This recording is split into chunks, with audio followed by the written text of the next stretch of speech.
त्यांच्या नोंदी म्हणजेच जात प्रमाणपत्र हे शासनाच्या संरक्षणामध्ये महाराष्ट्रामध्ये वाटली जात होती. याच्यावर आमचं ऑब्जेक्शन होतं. या दोन गोष्टी पॅरलल चालत होत्या. त्याचवेळी जरांगे पाटील एका बाजूला असं म्हणायचे की आम्ही कुणब्यांच्या नोंदीद्वारे मी मराठा समाज ओबीसीमध्ये 80% घुसवला आहे आणि आता 20% मी सगळ्या सोयऱ्याचा अध्यादेश आणून 20% उरलेला समाजसुद्धा मी या ओबीसी आरक्षणामध्ये घुसवणार आहे.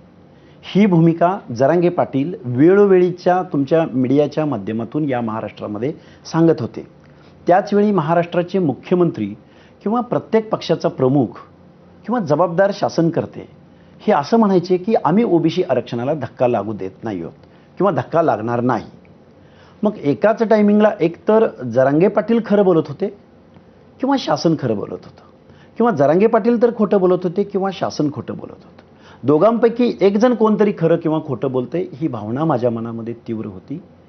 आणि मग एक राज्य मागासवर्ग आयोगावरती काम केलेला माणूस, संविधानिक तरतुदी, मागासले पण कसं चेक करायचं, मागास कुणाला म्हटलं जातं, आणि माझ्या महाराष्ट्रापुरता विचार करायचा झाला मग मराठा जर मागास ठरत असेल या शासनाच्या एक्झर्शनमधून, तर मग महाराष्ट्रामधली अशी कुठली कम्युनिटी आहे की जी फॉरवर्ड झाली किंवा पुढारली आणि त्यांच्या पुढारलेपणामुळं, त्यांच्या सोशल डिस्क्रिमिनेशनमुळं मराठा समाज पिछडला गेला आहे.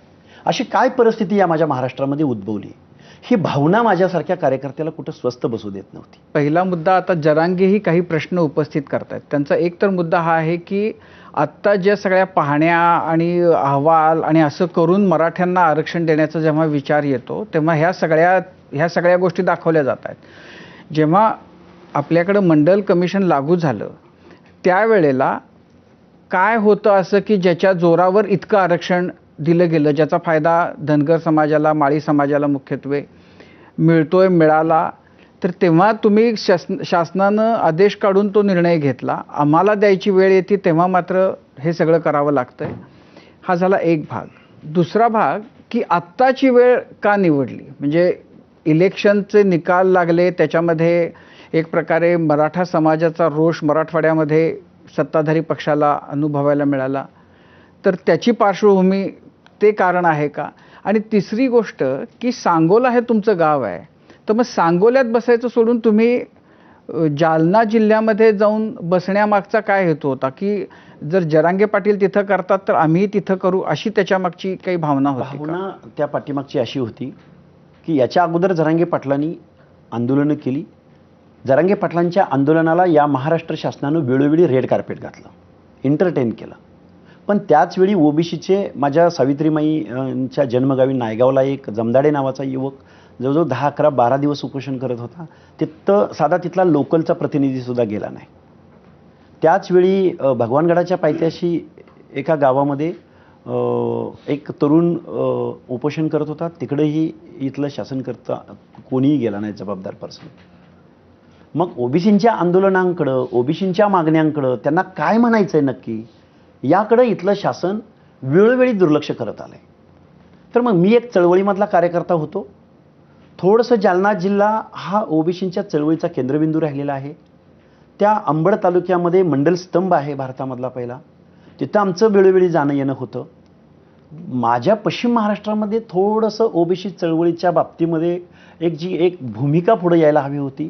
तो ओबीसी थोडासा अजून मराठवाड्यापेक्षा पश्चिम महाराष्ट्रातला ओबीसी हा थोडासा अजून हे हुनर दाखवायला तयार नाही, ही पण भावना तीव्र होती. कसं दोन तर तुमचे प्रॉमिनंट नेते म्हणजे महादेव जानकर आणखीन पडळकर, तर ते तर ओबीसी आणि ते म्हणजे एकाच भागामधले 100 किलोमीटरच्या परिसरामधले, त्यांनी गेल्या 15 वर्षामध्ये किमान ओबीसींचा झेंडा ते फडकवत आहेत ना. ही लोक जी राजकारणामध्ये जी लोक आहेत ती लोक ओबीसींच्या सामाजिक न्याय, हक्क, अधिकाराविषयी जी एक ठाम भूमिका जी कॉन्स्टिट्यूशनला अपेक्षित आहे, जी मंडल आयोगाला अपेक्षित आहे, जी महाराष्ट्राच्या सामाजिक स्वास्थ्याला अपेक्षित आहे, ते ठाम भूमिका पॉलिटिकल लीडर कुठं घेताना दिसून येत नव्हते. लक्ष्मणराव, एक आपण गाव पातळीवर जर बघितलं गावाचं वास्तव, तर ओबीसींचं आरक्षण घेणाऱ्या अनेक जातींची आर्थिक स्थिती, सामाजिक स्थिती आणि गावाकडच्या कुणबी